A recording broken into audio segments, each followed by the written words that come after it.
Hola, ¿qué tal? Buenas noches. Buenas noches para todos. Bueno, acá estamos iniciando nuestro 10º webinar del ciclo de conferencias sobre el aprendizaje en tiempos de pandemia. Hoy estamos presentando un tema que para nosotros es muy importante dentro del... Un segundo. Ahí está. Que para nosotros es muy importante dentro de la planificación que teníamos para estos webinars, estos ciclos de webinar.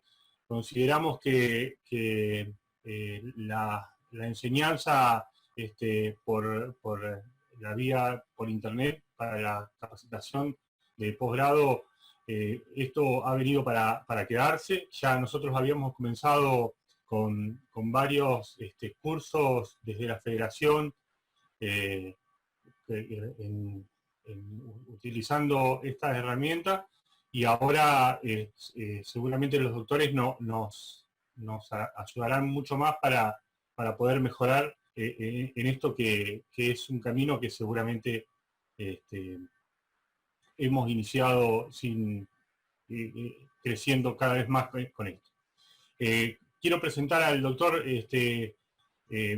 Miguel Barbosa Piedra, que es un conocido ya por todos nosotros, quien su disertación será El camino del aprendizaje.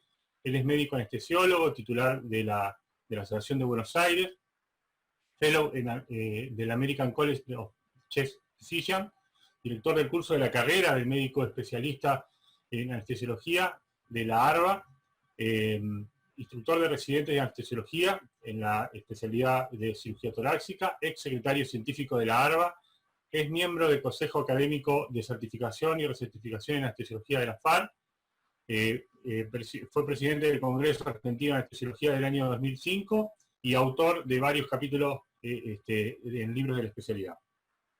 Además nos va a acompañar la doctora María Florencia Paul, que con su disertación de desafíos para el docente en la enseñanza online.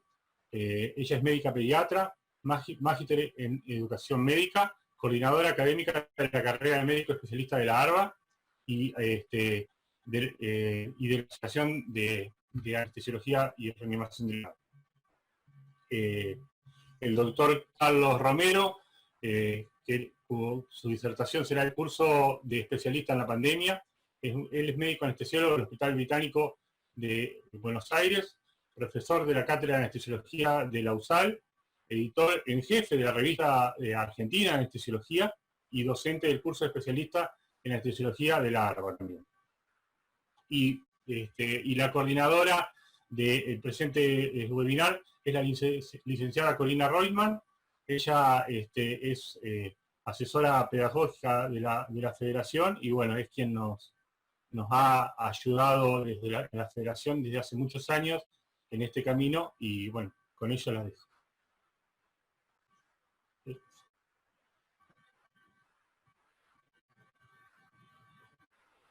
Muchas gracias, doctor Machaín. Le solicitamos que deje de compartir pantalla, por favor. Ahí está. Así es que podemos comenzar, doctor Barbosa Piedras, con su presentación.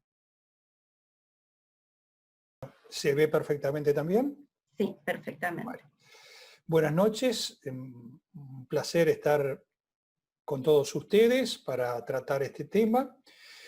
Y la idea de mi presentación es fundamentalmente qué es lo que se maneja hoy en relación a los conocimientos científicos que avalan a cómo se debe dar los procesos de aprendizaje. El avance de las neurociencias y el avance de los fenómenos de imágenes últimamente posibilitaron un gran impulso a dilucidar cuáles son los caminos por los donde nosotros podemos hacer una docencia y un aprendizaje más eficaz y más eficiente. entonces podemos tener la definición un poco más teórica, que sería construir un modelo generativo del mundo anterior, que si bien es algo relativamente complejo, después con el transcurso de la presentación vamos a ver que es una definición bastante acertada, pero podemos manejarnos teóricamente por ahora aproximadamente con esto que es transformar la información que recibimos en un conjunto de conocimientos útiles y explotables. Quiero hacer un rodeo porque quiero mencionar la figura de esta persona que fue alguien que influyó muchísimo, muchísimo desde el siglo XVIII en tratar de dar un cauce a la ciencia. Este es Thomas Bayes. Thomas Bayes es el creador del teorema de Bayes, es un matemático que fue presbítero en Inglaterra y que generó la teoría bayesiana, que es el razonamiento ideal en condiciones de incertidumbre. Él partió de que en el mundo real las observaciones pocas veces son verdaderas o falsas. En general son inciertas y probabilísticas. Y la teoría de Bayes nos dice cómo debemos razonar con las probabilidades, yendo de la observación a la causa. Y esto es el paradigma que logró cambiar Bayes, que es la probabilidad inversa. La probabilidad directa es yendo de la causa a la observación, y en esto es yendo de la observación a la causa, y se le llama probabilidad inversa. Eso permitió y posibilitó explicar cómo revisar nuestras creencias luego de cada observación. Y esto lo vamos a ir viendo en el desarrollo de la presentación. Procura sacar conclusiones generales, o sea, enunciar leyes a partir de lo objetivamente observado y no viceversa.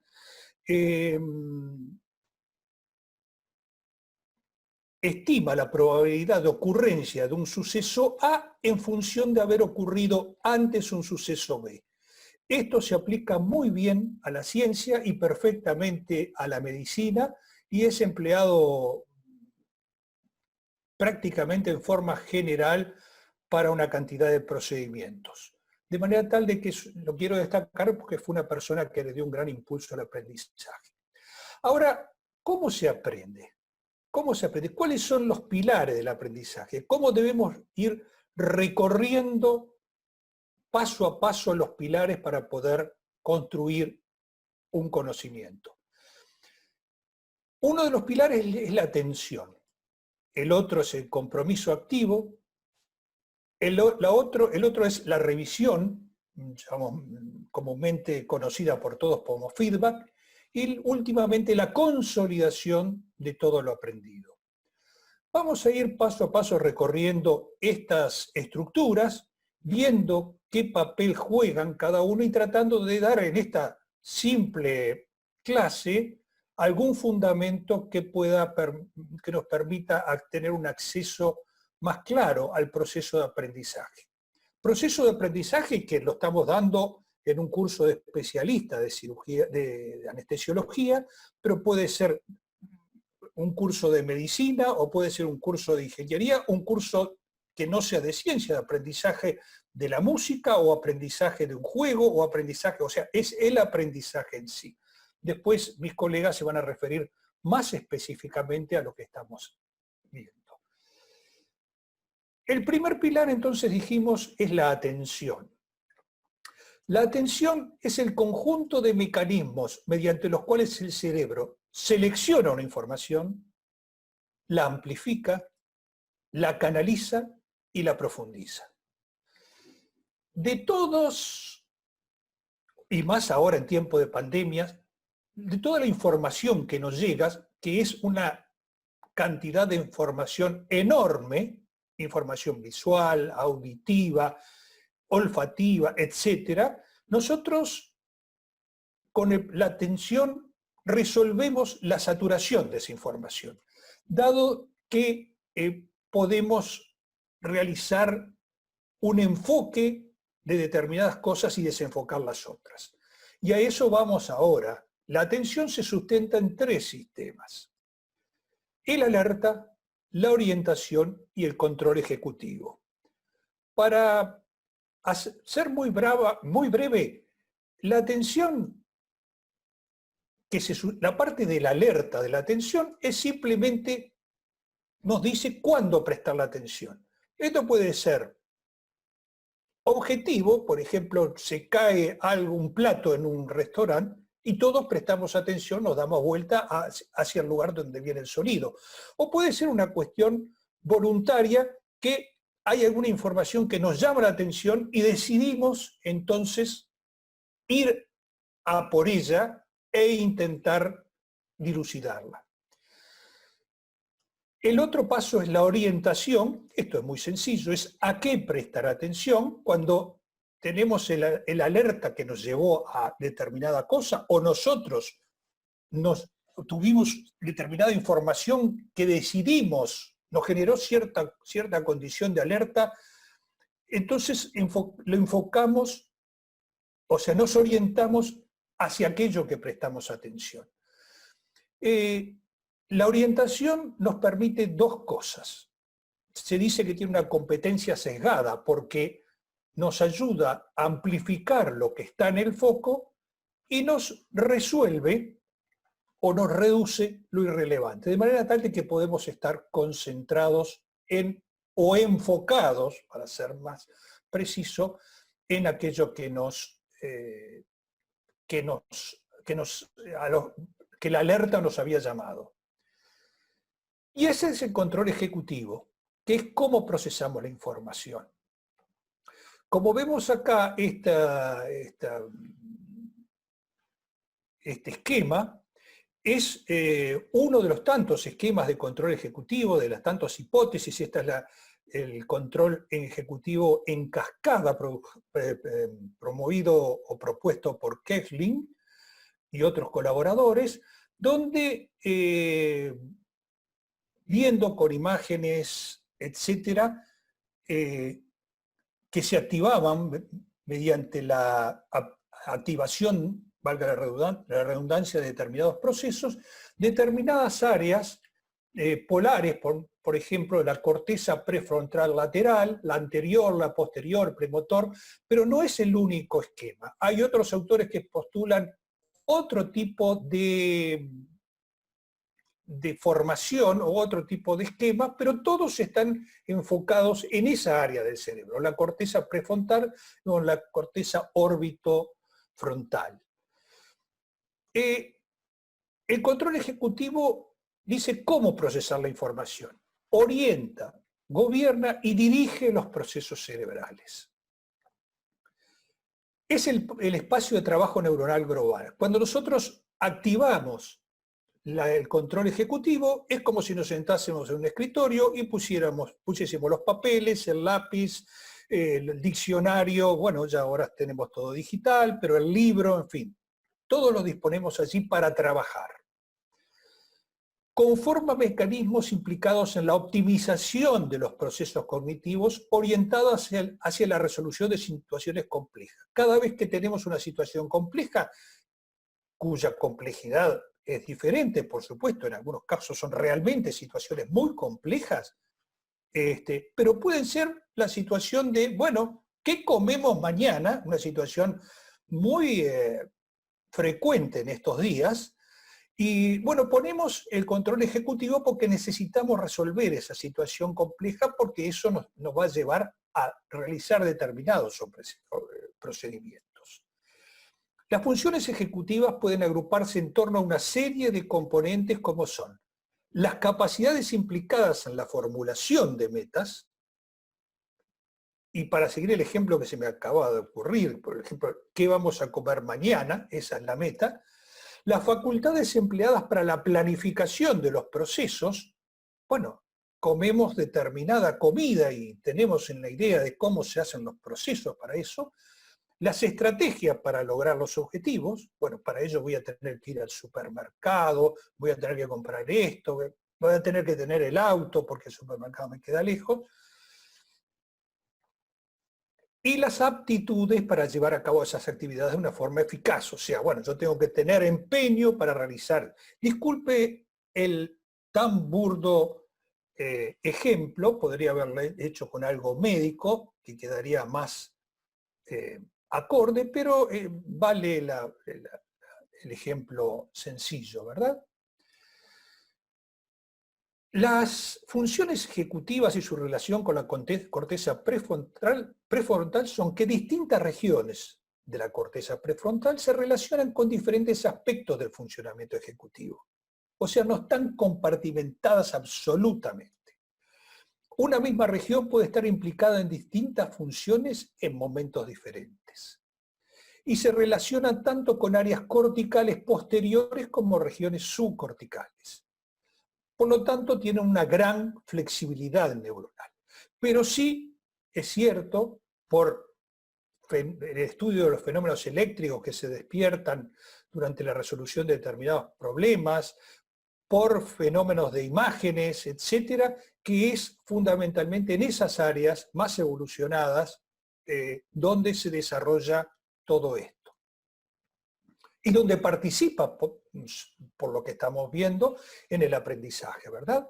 Es un espacio de trabajo neuronal global, escritorio. Las operaciones son lentas, trabajan en serie, cuando ustedes están en el escritorio, escriben, van a mirar en el libro, buscan en la computadora, vuelven a escribir, no hacen las cosas muy fluidas, las hacen todas conscientes y todas pensando.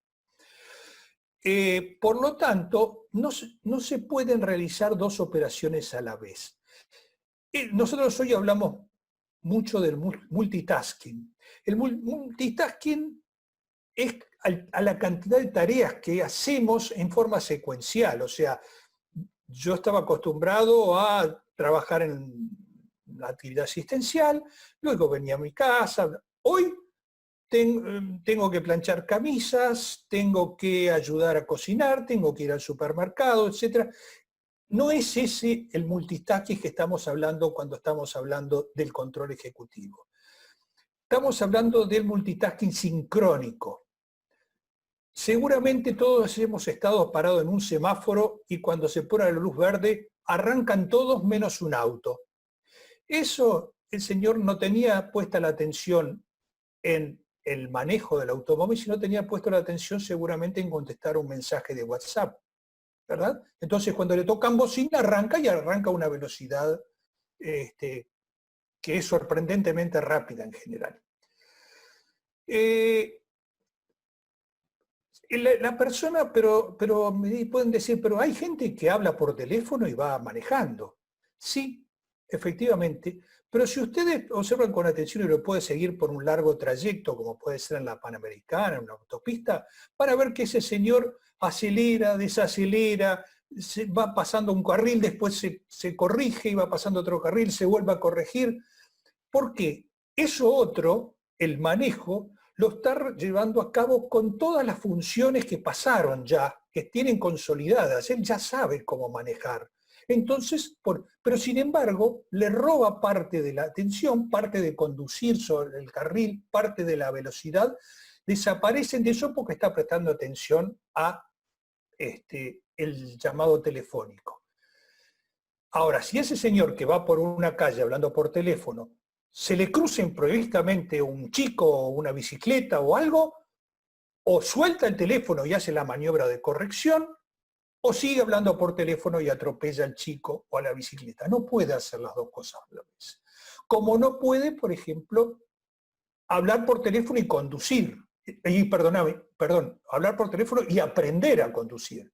O aprende de conducir y después habla por teléfono, o habla por teléfono y después aprende.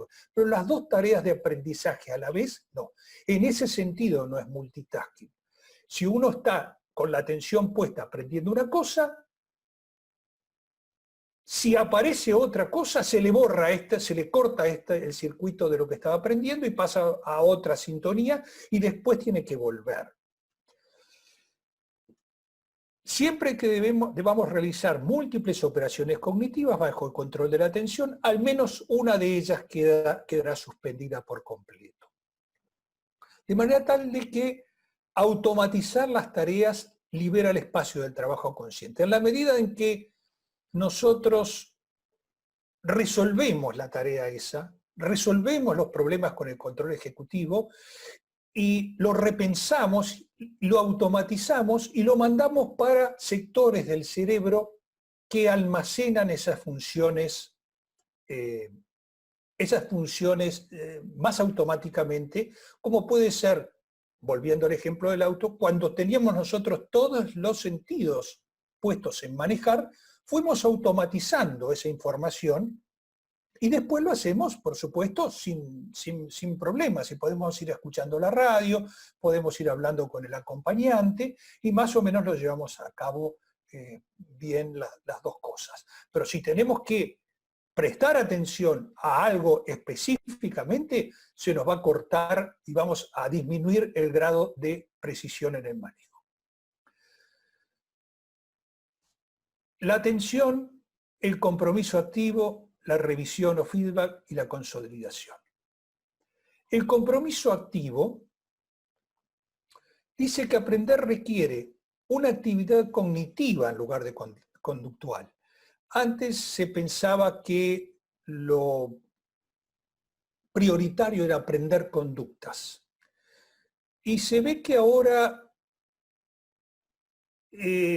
existe el pensamiento de que las conductas deben ser pensadas antes. O sea, se debe generar el pensamiento sobre lo que hay que hacer y después adoptar la conducta. Entonces, por eso dice la actividad cognitiva en lugar de conductual. La orientación instructiva en lugar del descubrimiento puro.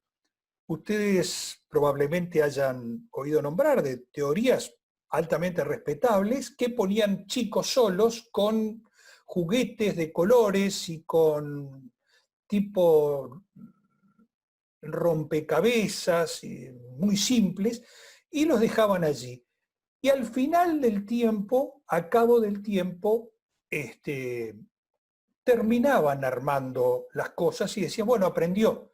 Sin embargo, es mejor darle la instrucción de cómo se arma el rompecabezas, por ejemplo, orientándolo, si es una persona muy chiquita, un niño, por colores, por formas, en fin, más que descubra solamente eso.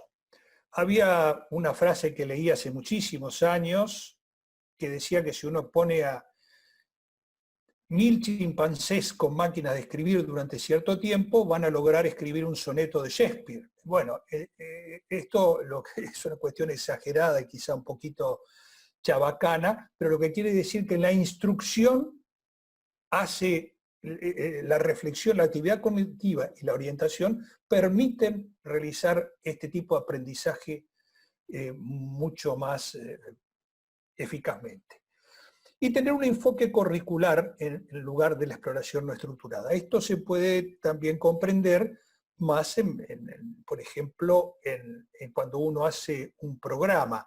Un programa lo que trata de hacer es una currícula en lo cual no deja que el alumno empiece por donde quiera y siga por donde quiera y llegue a una... No, sino que le da una serie de conocimientos que uno entiende porque están probados que son los conocimientos básicos, después sigue con los que le siguen, después los que le siguen y así va ascendiendo en la capacidad de aprendizaje. Perdón.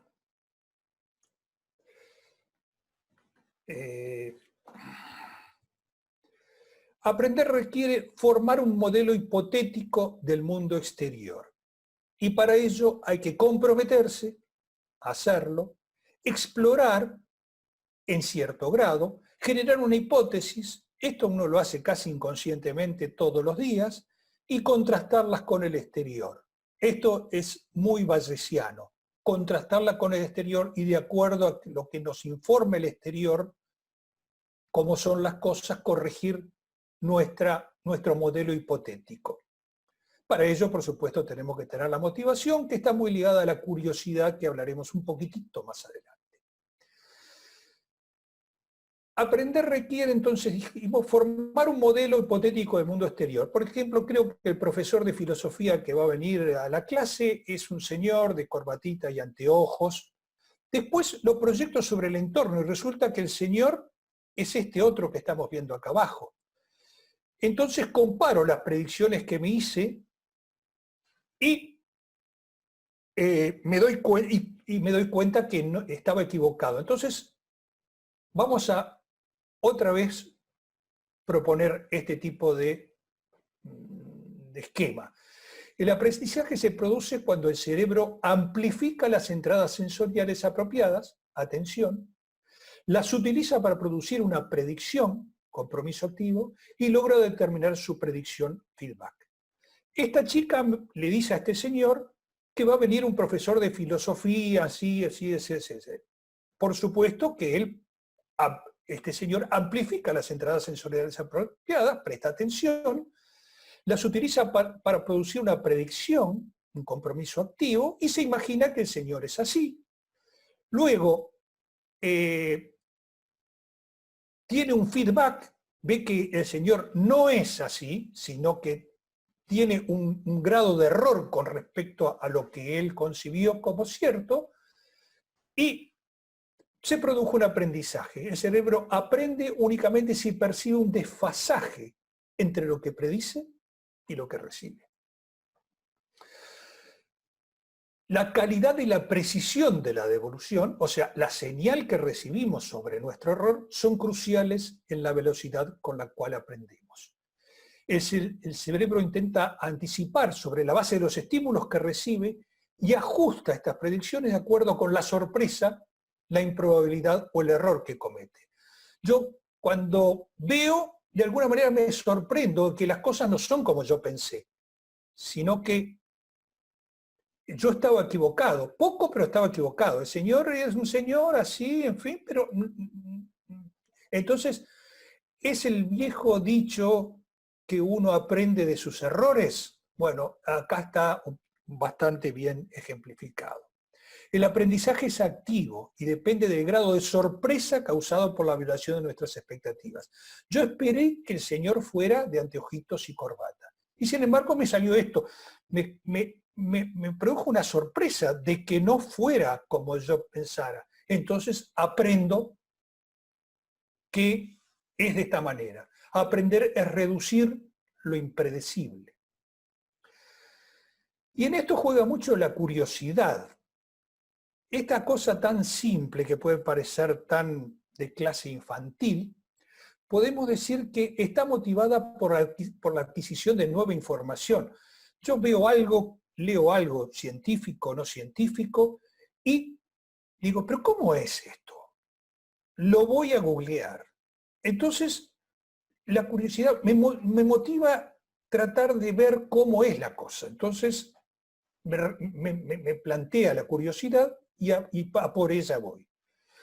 Bueno, hay una activación de determinados circuitos y se desencadena cada vez que el cerebro detecta un desfasaje entre lo que ya conocemos y lo que nos gustaría conocer, que es la zona de aprendizaje potencial.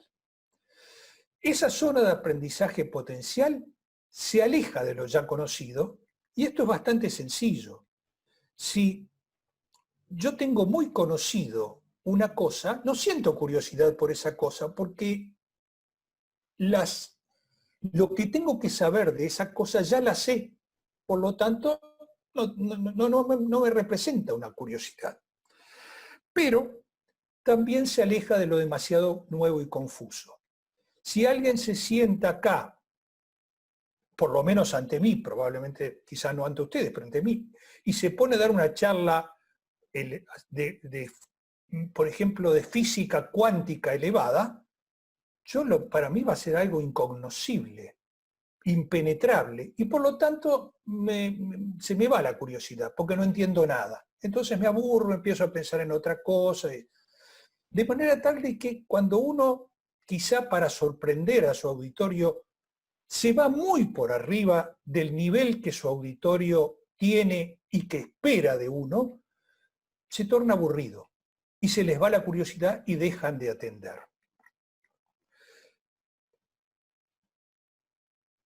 A ver si...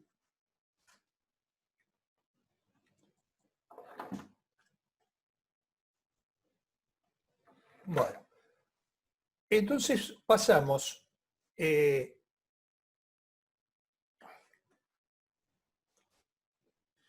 a ver...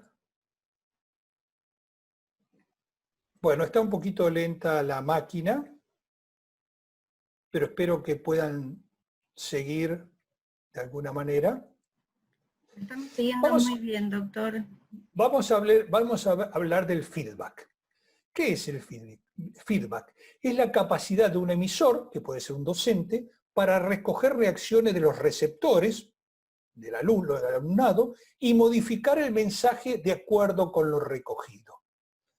También se va de parte del alumno hacia el docente, ¿verdad? Puede ser no supervisado. Nosotros hemos hecho feedback no supervisados, por ejemplo, con este tipo de procedimiento, donde se busca una opción, la opción correcta entre las otras, y uno va viendo, en fin, qué feedback le va dando, si está bien, por ejemplo, en 4, o si está más o menos en 3, si está mal en 1, ¿verdad? Y proporciona con suma rapidez una devolución que permite revisar el error. Y después está el feedback supervisado. Acá me pueden ver en la foto, donde el docente entrega con la mayor exactitud posible una devolución rápida y minuciosa sobre el error. La calidad de los comentarios que reciben los estudiantes es uno de los determinantes del éxito académico. Los maestros deben diagnosticar las áreas exactas de dificultad y ayudar a encontrar la mejor solución. Vamos a hablar un poco sobre la evaluación, que está muy emparentada con el feedback. Consiste en ofrecer información objetiva, no punitiva, que le permita corregirse a quien la recibe, por supuesto. Y desempeña un papel tan importante como la clase misma.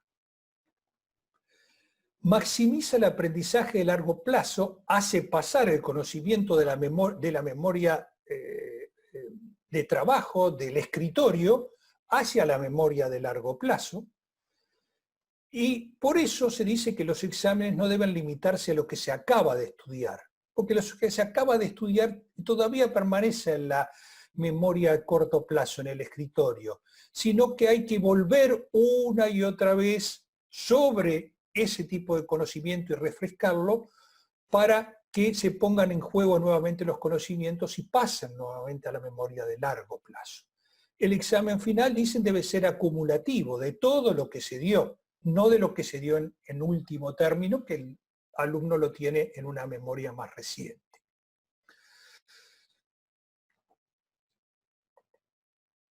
La memoria de largo plazo se da con aprendizaje con intervalos, de días para el futuro próximo, de semanas para el futuro cercano o de meses para un futuro lejano. Lo que se pretende es enviar la información hacia adelante porque estimamos que nos será útil en algún momento. La memoria es poner la memoria como sistema vuelto hacia el futuro. Allá donde la circunstancia que estemos pasando en un futuro, tenemos ya en la memoria una cantidad de elementos que nos puedan servir de herramientas para resolver la situación. Y aquí vamos a hablar un poco sobre la calificación numérica, que es algo que se da siempre, se sigue dando. Por ejemplo, alguien hace un examen de 50 preguntas de múltiple opción y 3 preguntas a desarrollar. Este señor se saca un 6. ¿Qué quiere decir que se saca un 6? ¿Quiere decir que está bien, que está mal, que contestó la mitad brillantemente y la mitad un desastre, que contestó todas más o menos? ¿Qué es un 6? Realmente está desprovista de precisión y resume sin distinguir diferentes fuentes de error. ¿Dónde estuvo el error? ¿En la parte que hablaba del aparato respiratorio o en la parte que hablaba de la intubación o de la vía aérea o la parte que hablaba? No sabemos. Tiene un 6. Le decimos que tiene un 6 y el señor El que lo hizo no sabe. Puede presumir de que estuvo más flojo en esto, pero no sabe cuánto. No permite saber por qué se equivocó ni cómo puede corregirse. La calificación numérica se dice que está vinculada con un síndrome, la ansiedad matemática, que es un síndrome que es reconocido, medido y cuantificado y que produce ciertas emociones negativas, ¿verdad? Y que dicen que vuelve inamovibles las sinapsis impidiendo el aprendizaje. Bueno, esto lo dicen los neurocientíficos, yo lo escucho y lo transmito. Vimos la atención, vimos el compromiso activo, la revisión feedback. Vamos a ver la consolidación un poquito. Y es la última parte. Consiste en pasar de un tratamiento consciente, lento, laborioso de la información, o sea, del escritorio, a un funcionamiento inconsciente, rápido y automático. De manera tal de que compilamos las operaciones de uso periódico, operaciones no motrices, pueden ser motrices, pero pueden ser operaciones mentales de cualquier tipo, en rutinas más eficaces, liberando los recursos de la corteza, las redes del control ejecutivo de la corteza parietal y prefrontal, que no pueden hacer dos cosas a la vez. Entonces pasamos información para ser utilizada en la memoria a largo plazo en bloques, ¿verdad? Y dejamos la corteza prefrontal libre para poder utilizarla en procesando nueva información. Las transfiere fuera del área consciente, donde operan con autonomía, sin interrumpir las otras operaciones en desarrollo. Y algunos datos sobre esto que a mí me interesa mucho. Me interesa mucho porque esto que ustedes ven acá es algo que yo estaba leyendo y lo leí hace relativamente poco. Lo resalté, lo subrayé, lo resalté con diferentes colores, como para darme esto es importante, esto más o menos, esto está bien, ¿verdad? ¿Qué papel juega en todo eso? La relectura, el resaltado, el subrayado, sirve para el momento, pero crea una ilusión de saber y un exceso de confianza, en el sentido de que ya resalté todo esto y que me voy a acordar de todo esto. Pero, ¿qué ocurre? Si uno no procesa este trabajo, si no lo leo y lo pienso bien y digo por qué suceden las cosas y voy siguiendo los pasos de los procesos y lo vuelvo a repensar, me parece que ya lo sé simplemente porque subrayé y resalté determinadas cosas y estoy muy confiado. Pero la información es retenida minutos a días, dado que la información permanece en la memoria de trabajo. Tengo que seguir trabajando con esto si quiero efectivamente consolidarlo y hacer que perdure y que me sea de una información libre. Por supuesto, esto lo conocemos todos, es la pirámide de Miller, donde abajo están los aspectos más integrados con la cognición, conoce, sabe cómo hacer, demuestra cómo lo haría y cómo lo hace. Esto también nos trae a colación lo que dijimos, de que el conocimiento debe ser estructurado, o sea, no podemos construir niveles más altos de la pirámide educativa sin primero consolidar su base, de manera tal que hay que dar determinados grupos de conocimientos que permitan, como lo dijimos hoy, que no haya una gran diferencia entre lo que sabe y lo que debe saber. Debe saber y lo que le podemos dar o lo que puede aprender. Le hacemos un pequeño escalón, se lo damos, y después hacemos otro pequeño escalón y se lo vamos dando y después le incorporamos conductas hasta que se produce la consolidación. Eso pasa en procesos como la intubación o pasa, etc. Y el hecho está que nosotros, que esto estamos hablando ahora de una forma muy precaria o muy primaria, digamos, hay libros y libros y libros que lo explican. O sea, pero si no conocemos lo básico, es difícil remontarnos a una estructura un poco más compleja. De manera tal de que ahora volvemos al principio. Pasamos de la cosa más simple, que es transformar la información que recibimos en un conjunto de conocimientos útiles y explotables, y espero que podamos tener una concepción más cercana, más aproximada a la definición más elaborada, que es construir un modelo generativo del mundo exterior. Bueno, muchas gracias. Muchas gracias, doctor. Muy amable.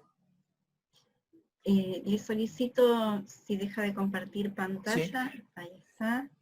Así le damos la palabra a la doctora Paul. ¿Está preparada, doctora? Sí, perfecto.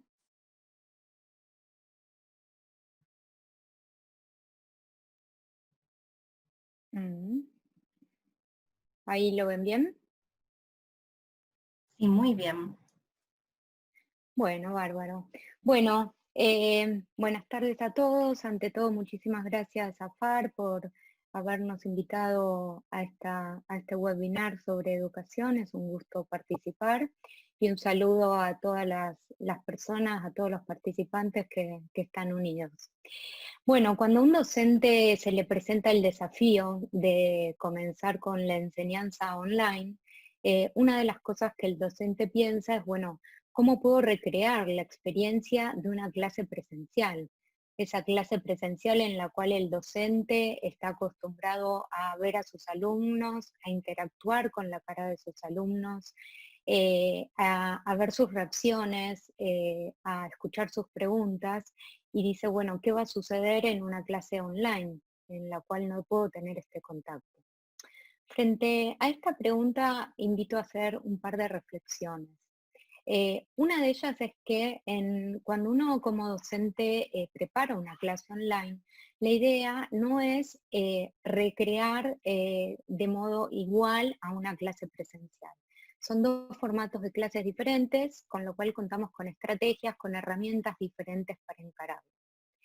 Y por otro lado, también pienso que debemos alejarnos un poco de esta figura idílica que vemos de una clase presencial en la cual todos los alumnos están participando y el docente logra captar permanentemente su atención, porque les debe haber pasado a muchos de ustedes, como me ha pasado a mí como docentes, que esta también es una de las imágenes de las clases presenciales, donde los alumnos se los nota un poco aburridos y desmotivados, ni hablar de alumnos que están posguardia, por ejemplo, y están a las 8 de la noche escuchando una clase habiendo dormido muy poco, en lo cual es muy difícil captar su atención, y también es difícil captar su atención cuando los alumnos tienen otras fuentes que llaman su atención, como son las redes sociales. Cualquiera de nosotros es difícil que esté una hora seguida sin siquiera recibir algún mensaje de alguna de las redes sociales. Entonces, bueno, plantearnos de cómo encarar la formación online. Había comentado recién que requiere de algunas estrategias diferentes. Para preparar una clase online, una de las cosas que está sugerida es cómo hacer los videos. Los videos deben tener una fecha establecida de comienzo. O sea, que todos los participantes del curso sepan qué día ese video va a estar disponible. Después también deben ser informados cuántos días estarán disponibles esos videos para ser vistos. Porque si un video va a estar disponible durante todo un año, a veces es un poco difícil que una persona encuentre cuál es el día en el cual hacer el esfuerzo de sentarse y verlo. Entonces, dar un tiempo en el cual ese video va a estar disponible es una buena estrategia para ayudar a organizarse. Y luego también es interesante asignar una tarea, que puede ser con calificación o no, pero asignar una tarea para que se pueda pasar y que estén habilitados los alumnos a ver la clase siguiente. Entonces, nosotros le podemos ofrecer al alumno, por ejemplo, un calendario en el cual el alumno ya sepa que, por ejemplo, Las clases se van a subir los miércoles, entonces este miércoles se va a subir una clase de dolor neuropático y el alumno ya sepa que cuenta con toda una semana en la cual va a poder ver ese video y que el último día, el martes anterior a la clase siguiente, es el último día para entregar la tarea. Incluso nos podemos valer de la tecnología para que todos los alumnos ese último día reciban un correo recordándoles que es el último día para completar su tarea. ¿Y esto ayuda a los alumnos? Bueno, está comprobado que sí, que ayuda a los alumnos. Esto es de bibliografía publicada. Nosotros vemos que cuando comienza el curso es cuando claramente se registra la menor cantidad de usuarios y después tenemos picos en los cuales aumenta el número de usuarios en el campus. ¿Y con qué tiene que ver esos picos? Bueno, esos picos son el último día que tenían disponible para verlos. Como vemos, posponer y hacer las cosas a último momento es un fenómeno que nos afecta a muchas de las personas, pero que estos tiempos límites sirven para que los alumnos accedan y puedan ver esos videos. Y quería compartir con ustedes una información que tenemos de nuestro campus. Este es el campus de una imagen de información que tenemos del campus del curso de la carrera de médico especialista. En violeta o lila, nosotros lo que estamos viendo es la actividad de los estudiantes. Todo tipo de actividad por el cual el estudiante haya ingresado al campus. Vemos que en muchas ocasiones hay un promedio aproximado de 200 entradas o vistas por día. No quiere decir 200 alumnos, sino 200 vistas. ¿Está bien? Pueden ser 50 alumnos que hayan entrado 4 veces cada uno. Pero bueno, vemos un promedio que más o menos se mantiene, con 2 picos enormes, ¿no es cierto? ¿Y a qué pueden corresponder estos picos? Es el día previo a los exámenes parciales de la materia, con lo cual en esos días aumenta la entrada al campus. ¿Para qué entran los alumnos al campus? Y bueno, entran los alumnos al campus para rever un video, para buscar material de bibliografía obligatoria o complementaria, para hacer un intercambio en el foro. Acá en naranja vemos los mensajes de los estudiantes. Seguramente acá se comunicaron con su docente o con otro compañero a través del foro para ver qué eran las cosas que ellos no entendían. Entonces, estos tiempos límites no están puestos de modo de ser punitivo, sino que hay que usarlos como una estrategia en el proceso de enseñanza y aprendizaje para ayudar a organizar al alumno. Bueno, otra cuestión que nosotros sugerimos es que conviene ser breve, dividir el material que tenemos en unidades breves, de 10 a 15 minutos. Sobre eso también hay fuerte evidencia que es mucho más útil para los alumnos para organizarse.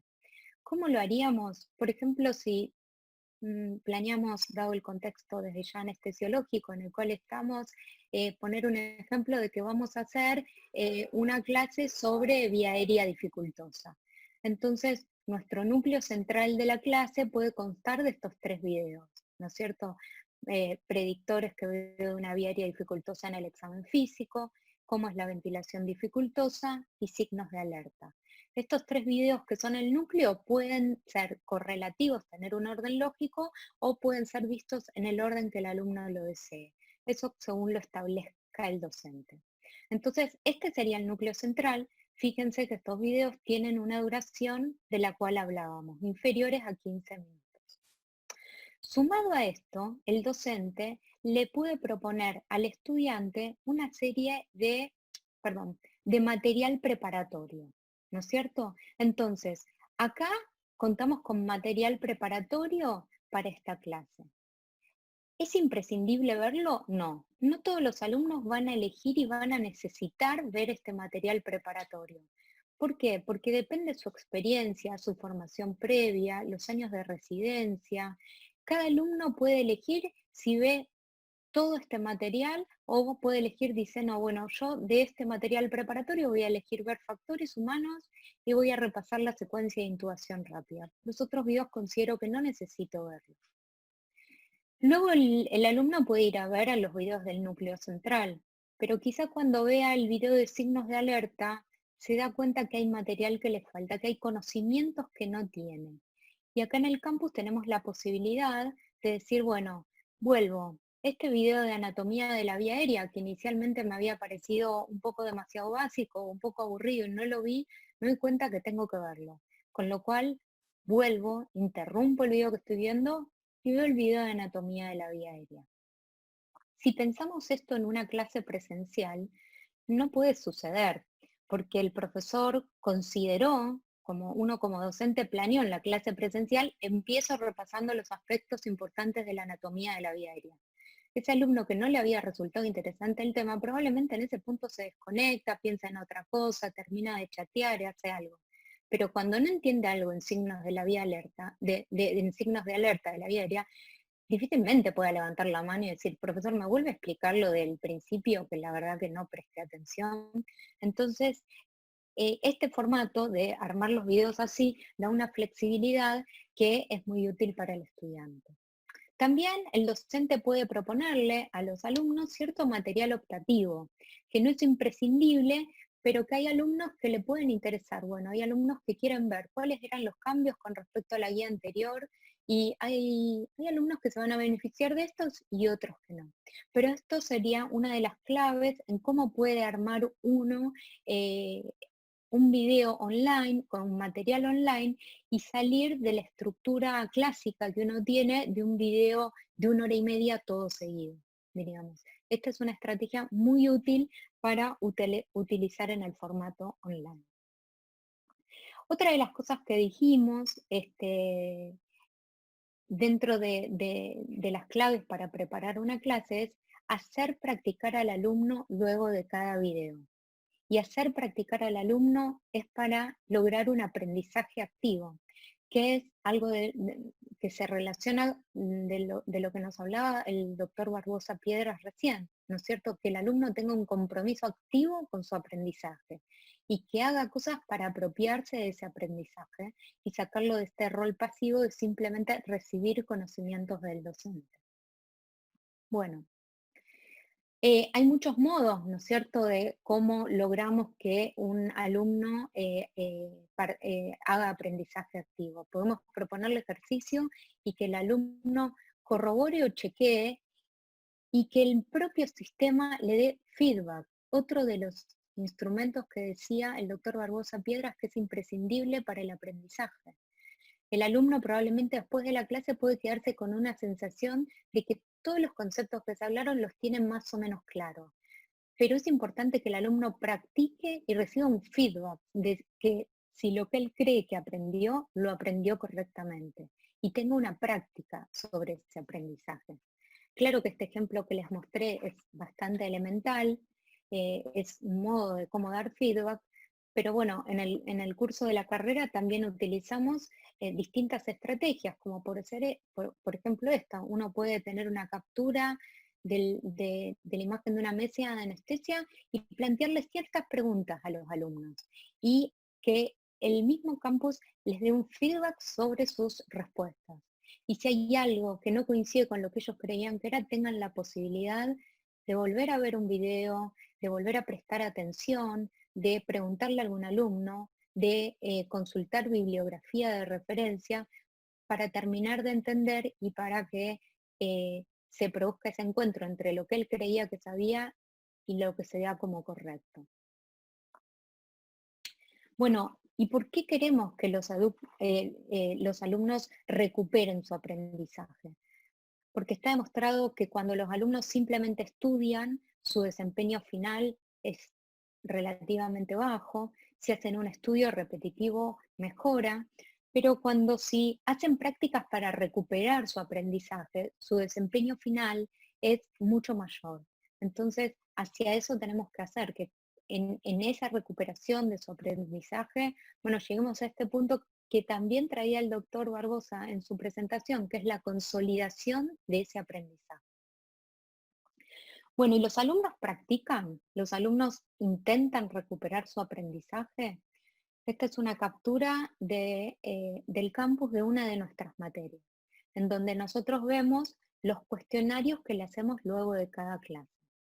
Si vemos en esta materia tenemos un promedio más o menos de 150 usuarios, que son 150 alumnos que están activamente en el curso. Ahora, si nosotros vemos cuántas veces se abrió cada cuestionario, el cuestionario 1 se abrió más de 1400, el 2 más de 1100 veces, el 3 más de 1200 veces. Y entonces, ¿qué pensamos? Hay un promedio de 10 aperturas de cuestionario por cada usuario. Es llamativo, ¿no? Bueno, ¿por qué pasa esto? Porque el alumno abre el cuestionario, hace la pregunta 1, hace la pregunta 2 y empieza con alguna duda. Y ahí cierra el cuestionario, vuelve a ver un video, repiensa todo su aprendizaje. Tiene solo 2 oportunidades para enviar el cuestionario para ser evaluado por el campus, pero lo abre en promedio 10 veces a cada uno de los cuestionarios.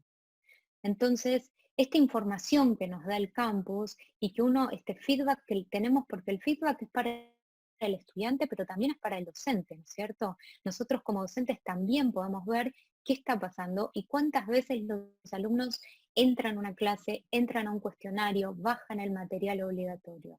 Y acá tenemos una comprobación de cuántas veces vuelve el alumno sobre la adquisición de su aprendizaje para terminar de construirlo y realizar estas pruebas de evaluación, que la verdad que la nota final termina siendo en parte anecdótica. Lo importante es el proceso que realizó el alumno durante todo este aprendizaje.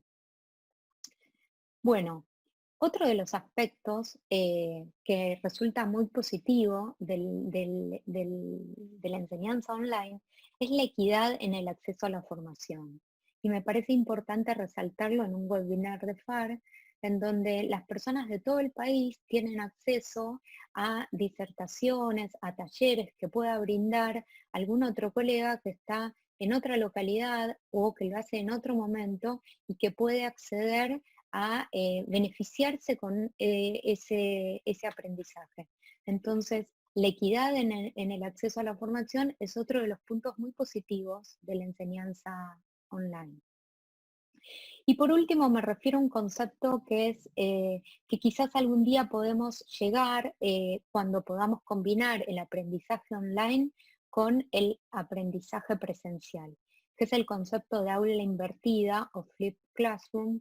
¿Qué nos habla este concepto? ¿Cuál es el concepto tradicional que tenemos de las actividades de enseñanza y aprendizaje?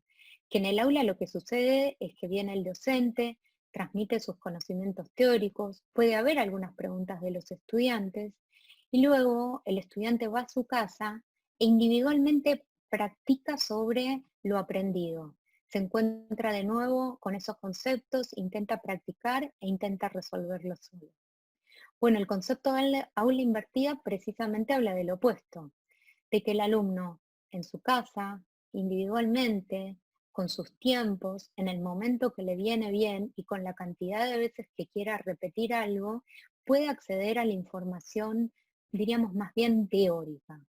Y que cuando vaya a clase, vaya a encontrarse con sus compañeros, vaya a encontrarse con el docente para practicar y para compartir esto que aprendió y resolver entre todos algunos problemas, porque el aprendizaje colaborativo desde ya es mucho más enriquecedor. Quiero compartir ahora con ustedes un video que desde ya por las características que van a ver es un video que no fue tomado durante este periodo de distanciamiento social, sino que es un video del periodo prepandemia, en lo cual en la asociación hemos logrado en algunas instancias estos momentos de aprendizaje colaborativo en los cuales los alumnos van a la clase a trabajar. Los alumnos tienen un rol activo en su aprendizaje. Esto es en una clase de farmacología que se dio bajo el formato TBL, que está impulsando el doctor Barbosa desde que asumió la dirección del curso y que realmente nos ha dado realmente resultados muy, muy positivos. Miren la actitud de los alumnos en la clase.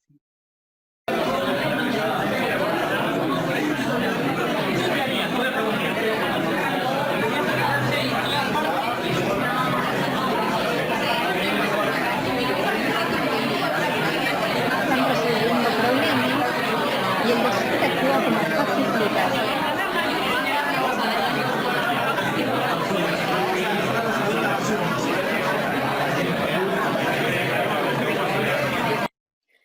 Bueno, esto, como ven, todo este bullicio implica trabajo, ¿no es cierto?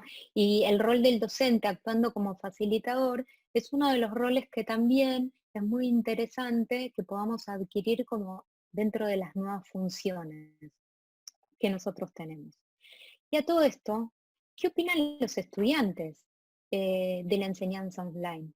Los estudiantes opinan que sí sirven las clases online. ¿Y por qué les resultan útiles? Les resultan útiles a los alumnos porque las pueden pausar.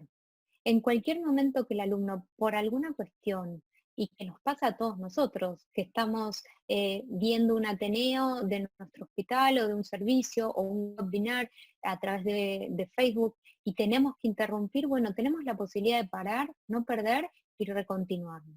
También le da la posibilidad de volver hacia atrás. Como alumno vamos por el minuto 4 y nos dimos cuenta que no entendimos algo del video o que simplemente estábamos distraídos. Empezamos a ver el video, le pusimos lo mejor de nosotros, pero nuestra cabeza todavía está pensando en la actividad anterior. Eso nos pasa muchísimas veces.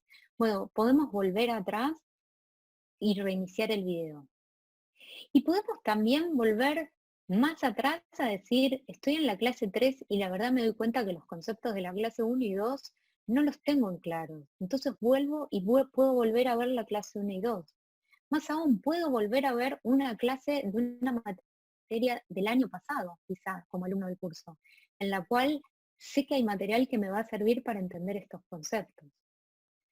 También otra posibilidad da de intercambiar con compañeros, chatear, enviarles un WhatsApp y preguntar, ¿viste el video de tal clase? ¿Por qué dicen tal cosa? ¿O entendés tal otra cosa? ¿De dónde lo entendiste? Y compartir con otros compañeros sus dudas y también compartir con otras personas esta información o este material que les resulta útil. Bueno, acá quiero mostrarles un simple ejemplo de que la enseñanza online, obviamente, que no está restringida al mundo de la medicina nada más, y cómo hay muchas vías de comunicación en las cuales los formatos online son muy interesantes. Este es un canal de YouTube de Julio Profe, que tiene 4 millones de suscriptores, 4 millones de suscriptores, y es un profesor que enseña matemática y física. Dos temas que suelen ser, dos materias que suelen ser bastante áridas y que sus principales asistentes son alumnos del secundario. Alumnos que tienen en su currícula matemática y física, que excepto en este momento de pandemia pasan horas en sus aulas sentados escuchando a un docente que está intentando enseñarles. Pero ¿cuándo aprenden ellos? Y aprenden cuando se sientan en el canal de YouTube y se apropian de ese conocimiento.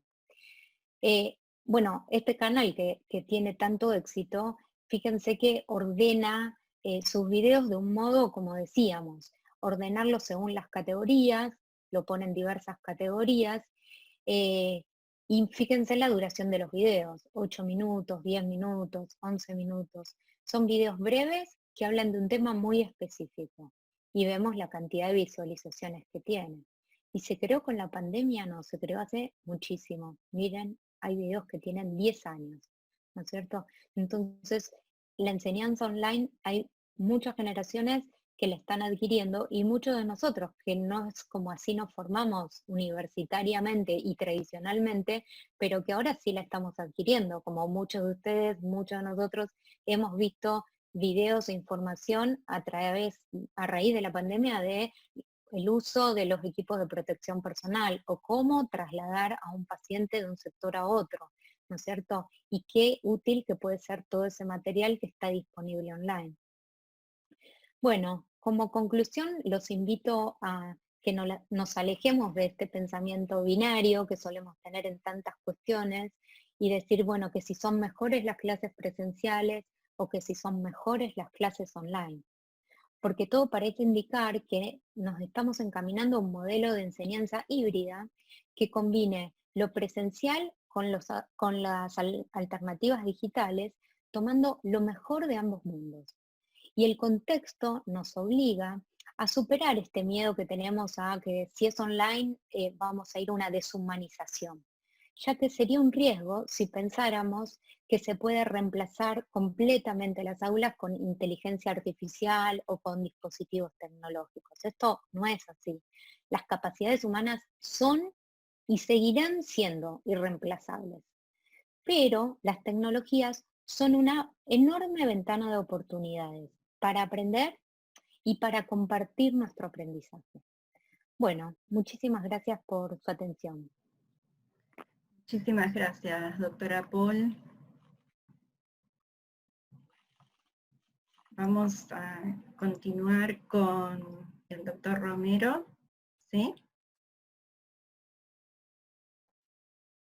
Hola, buenas tardes a todos. Muchísimas gracias por su presencia. La verdad que un día viernes a la noche es un momento bastante preciado para que el tiempo de ustedes lo dispongan escuchándonos.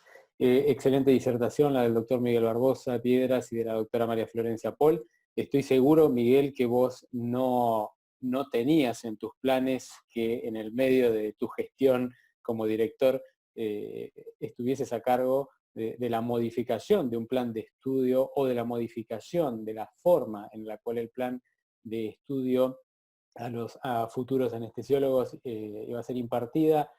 Así que bueno, te felicito por la firmeza con la cual llevas el timón de lo que es la carrera y te agradezco la confianza que has puesto en todos tus colaboradores. La formación a distancia quizás hoy nos parece una novedad. Hace unos minutos antes de arrancar la disertación y en los minutos previos al inicio de esta actividad, junto con la licenciada Corina Reutemann, que tiene una expertise en esto que es maravillosa, nos quedamos debatiendo acerca del los inicios de lo que es la formación a distancia. Y la formación a distancia data del año 1930.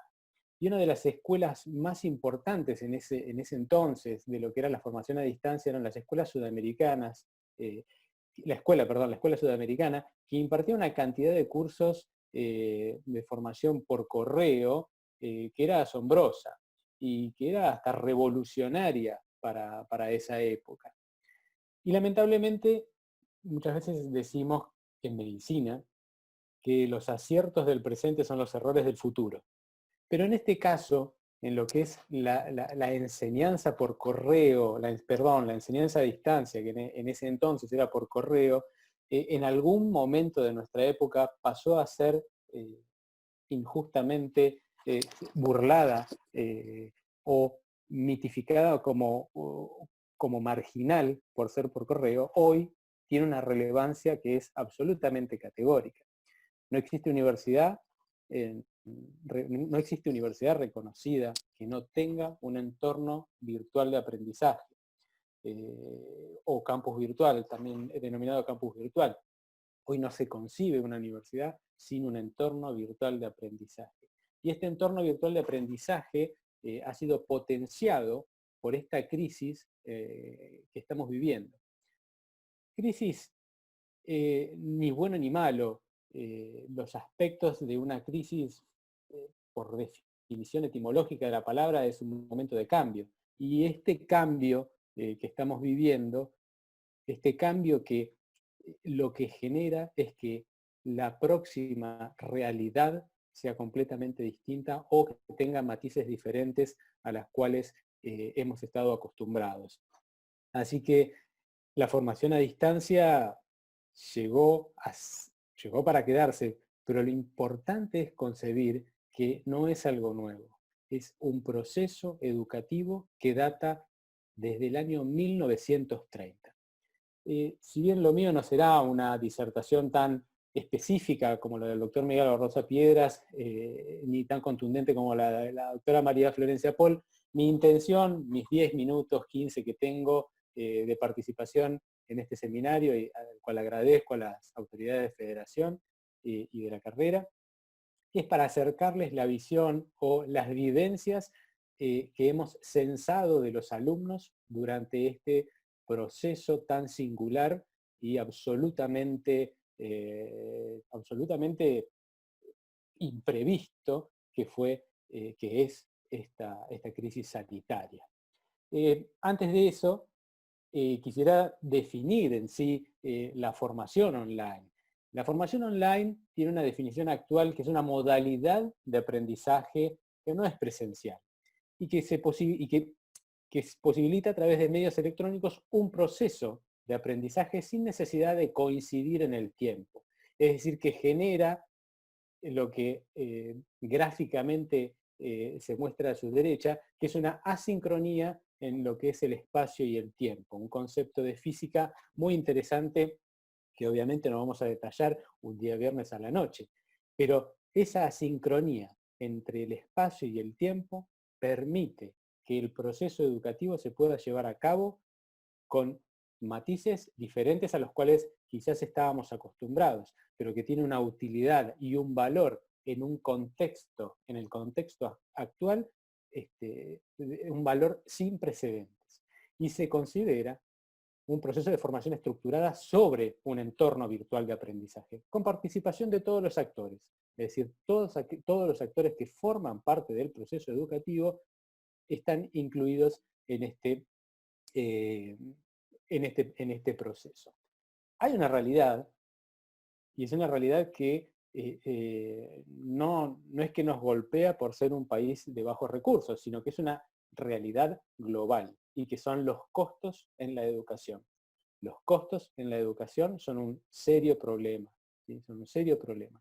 Y la alternativa de los entornos virtuales de aprendizaje reducen los costos de una manera muy significativa, así que radica en ese punto una importancia fundamental. También requieren una infraestructura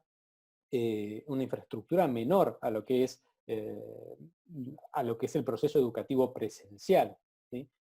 Contar con la tecnología, contar con una conectividad de alta calidad permite que el alumno, en base a un programa prefijado, pueda disponer de materiales, pueda disponer de videos, de tutoriales, etcétera, cargados sobre plataformas virtuales que permiten llevar a cabo el proceso educativo. Y algo tan importante como lo que estamos viviendo, y que quizás si lo leíamos en los libros, lo leíamos en los manuscritos, en los papers, en otra época, es decir, sacándole la temporalidad actual a este proceso, el punto de la disminución de los desplazamientos, quizás lo leíamos y decíamos, esto es ridículo, pero ¿para qué disminuir los desplazamientos?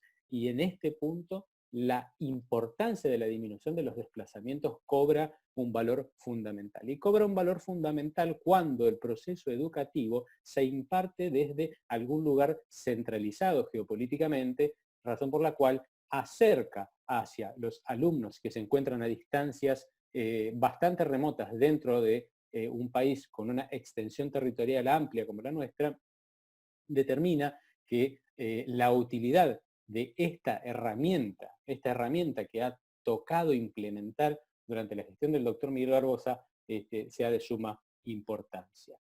Ahora, en la formación online hay dos papeles que están claramente diferenciados, que es el papel del estudiante y el papel del formador, y que si bien Miguel y Florencia han hecho alusión a esto, para reforzar lo que han dicho, es que el estudiante es el centro. El estudiante es el centro del proceso. El centro del proceso es el estudiante, ¿sí? Y el estudiante no se forma solo, ¿sí? Lo hace en contacto con estos grupos de pares que se encuentran en igual instancia y que comparten el aprendizaje.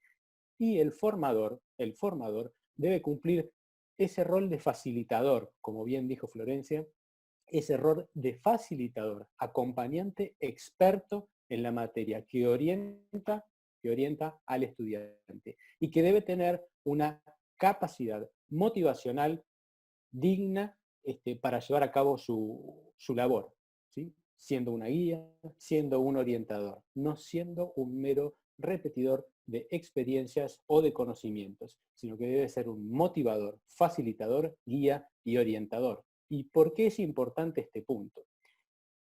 Estos valores viendo el gráfico de tortas que van a observar, es una encuesta que realizamos en algún momento a los alumnos, en los cuales uno de los puntos era la motivación que sentían ellos en sus hospitales. Y casi la mitad de los alumnos se sentían que no estaban motivados en sus hospitales cuando realizaban sus actividades. Entonces, si nosotros lo que estamos buscando como formadores es motivar a los alumnos, debemos inclusive como formadores capacitarnos en los aspectos motivacionales de nuestros educandos. Pero atención, la formación online la tecnología es la aliada de la formación online, pero recordemos que solamente es el medio, ¿sí? Es un medio. La tecnología es un medio, un contexto de herramientas distintas a la presencialidad. Es decir, que la tecnología no es todo. Un formato de instrucción o de capacitación online no solamente es la conectividad, ¿sí? Eso es el medio. ¿Sí? El aprendizaje en red no es en sí mismo la metodología, sino la modalidad en la cual vamos a impartir esta enseñanza. ¿Por qué, cuándo y cómo la formación online? Y lo dijimos, ¿sí? lo dijimos hace unos minutos, reduce los costos en infraestructura y desplazamientos, elementos, quizás los costos no, pero infraestructura y desplazamiento, elementos que quizás antes no concebíamos como variables para aplicar. Otro punto importante del porqué de la formación online, porque provee programas flexibles centrados en el estudiante. Y esos programas flexibles se pueden adaptar en virtud de las exigencias que se vayan presentando. Es decir, a través de formaciones modulares y ante una nueva situación, por ejemplo, la cual estamos viviendo, esos programas pueden ser adaptados. ¿Cuándo podemos impartir una formación online? Es decir, primero debemos pensar qué modelo vamos a impartir. Si será un modelo sincrónico, puro, asincrónico o un modelo mixto, como bien hacía mención la doctora Paul. ¿Sí? Sincrónico puro, donde necesitamos la interacción en el tiempo, alumno, educando. Asincrónicos puros, donde no se necesita esa sincronía entre educando y educador, o modelos mixtos, también denominados modelos presenciales. Y es muy importante en formación online, en entornos virtuales de aprendizaje médico, que el perfil del destinatario debe ser un estudiante que considerado como adulto, ya que sobre él pesa la responsabilidad de ser su gestor de propio conocimiento.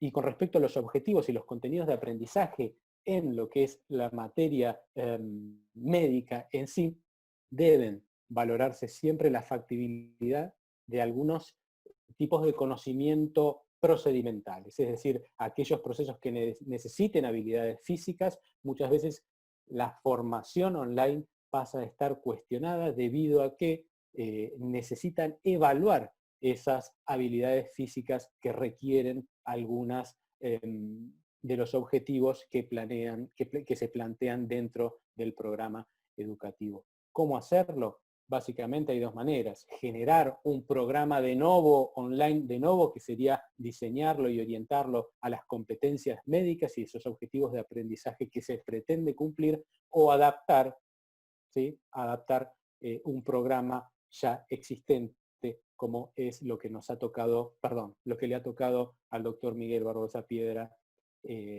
generar. Esa adaptación de un programa educativo que tenía un régimen presencial a un programa virtual, que no es una tarea fácil. A veces es más fácil construir una casa de nuevo que realizar modificaciones. En base a esto, nosotros quisimos acercarnos a los alumnos y ver qué es lo que ellos sentían ante este cambio, razón por la cual hicimos una encuesta con una participación de 235 alumnos, en las cuales le hicimos básicamente una serie de preguntas, las cuales las más representativas las vamos a ver en este momento. Y creo que la primera pregunta es la más importante y es la que nos muestra la realidad que perciben los alumnos de este cambio. Les preguntamos si consideraban que esta alternativa educativa que le estábamos dando inmediatamente al confinamiento, es decir, decretado el confinamiento por las autoridades sanitarias, tuvimos que adoptar una medida para que los alumnos no perdieran la continuidad educativa, ¿sí? Y les preguntamos si esa alternativa que implementamos a la semana de producirse el confinamiento, cómo la vivieron ellos, si la veían como una alternativa válida. Y el 99%, y fue contundente, el 99% de los alumnos consideró que esa opción implementada por la dirección de la carrera era válida o muy válida, ¿sí? Y se mostraban por sus comentarios más que satisfechos y más que aliviados por poder cursar y por no perder la continuidad educativa. Se mostraban absolutamente convencidos de que era un camino correcto. También les preguntamos si esta modalidad implementada les permitía, como bien decía la doctora Paul, tomar notas de conceptos fundamentales, de ir para atrás, de ir hacia adelante, y la verdad que ellos respondieron que la capacidad de poder pausar las disertaciones y retomar la visualización de disertaciones o de videos era realmente positivo, y las respuestas acerca de ese punto fue más que contundente. Obviamente antes de cada disertación o de cada clase de entorno virtual, los alumnos debían responder un test en base a bibliografía complementaria aportada. Y les preguntamos qué les parecía esto, si sentían cómodos con lo que era la complejidad de esas preguntas de comprensión. Y la mayoría respondió de manera satisfactoria con respecto a la complejidad de las pruebas del test de comprensión previo a cada clase. Tuvimos, obviamente nunca todas son rosas, y el entorno habitual de aprendizaje que tienen los alumnos del curso de especialistas posee una herramienta que a nuestro criterio todavía tiene que ser optimizada, que es el foro de preguntas y respuestas, y el foro es el foro donde el alumno interacciona con el docente de manera asincrónica, y esa asincronía hace que el docente pueda pensar y pueda decantar y generar respuestas muy sólidas a los alumnos por la característica de la asincronía. Y esta herramienta tan valiosa que es el foro se encuentra aún en vías de optimización. La adhesión de los alumnos al foro virtual no es la que quizás quisiéramos, pero estamos trabajando en ello y estamos seguros de que el grado de optimización va a ser satisfactorio. Y bueno, y después les pusimos algunas preguntas, porque no nos olvidemos que cuando empezó la pandemia, muchos estaban asustados, angustiados, se enfrentaban a una situación sin precedentes. Los alumnos tenían que seguir cursando en el medio de una crisis sanitaria en la cual la contagiosidad de este patógeno es altísima. Quizás en ese momento se sabía un poco menos, quizás en ese momento no todos tenían sus elementos de protección, y entonces les estábamos de alguna manera exigiendo a los alumnos que continuaran su plan educativo en un momento en el cual había una máxima tensión en sus unidades asistenciales. Es decir, nosotros tenemos a los alumnos bajo un régimen de capacitación en servicio, que es la residencia médica, y que luego venían a la asociación para tomar el curso. Entonces, estábamos tratando con un grupo de personas que en la unidad asistencial tenían un estrés extremadamente alto por la situación y por la imprevisibilidad de la situación, y nosotros les de alguna manera les exigíamos la continuidad educativa. Entonces,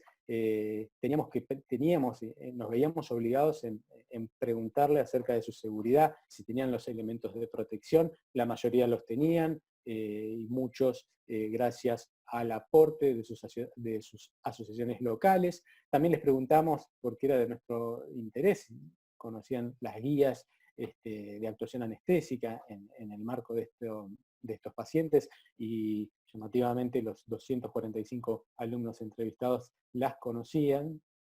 Si las aplicaban, la mayoría las aplicaban, y en base a lo que es la modificación del esquema sanitario y de la suspensión de las cirugías, queríamos saber si esos alumnos se encontraban con una carga laboral superior o inferior, y la mayoría observamos que tenían una reducción en su carga asistencial programada, razón por la cual nos daba un hándicap para poder seguir adelante con este proceso. Y lo que sí nos llamó muchísimo la atención es la falta de previsibilidad ante determinadas contingencias de a veces de los servicios, en las cuales muchos no tenían planes de contingencia al momento de ser encuestados ante la infección de residentes o ante el contagio de algunos residentes. Es decir, este proceso, esta circunstancia, esta pandemia nos agarró casi por sorpresa, pero la respuesta desde la dirección del curso de la carrera de especialistas fue contundente, y lo que se primó es la continuidad del proceso educativo y el viraje a una formación online de manera rápida y de manera muy efectiva.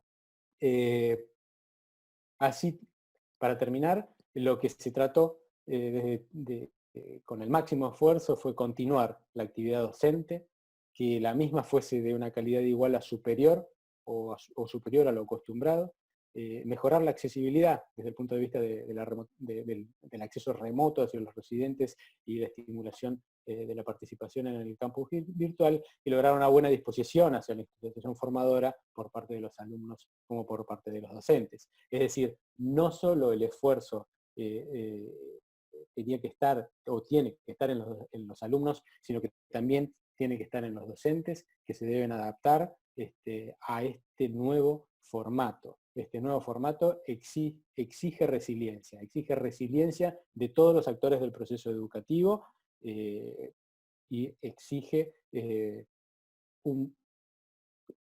mantener un timón firme ante esta circunstancia. Así que no tengo nada más para decir, simplemente agradecerles a las autoridades, al doctor Barbosa, a la doctora María Florencia Pol, por permitirme compartir el espacio con ustedes, y agradecerle a la licenciada Corina Reutemann por coordinar de una manera tan óptima esta sesión. Muchísimas gracias. Muchas gracias a usted, doctor. Bien, muchas gracias a todos, a ustedes, doctores, por compartir con nosotros esta experiencia y esta información tan útil y tan valiosa, de experiencia recorrida y de conocimiento adquirido.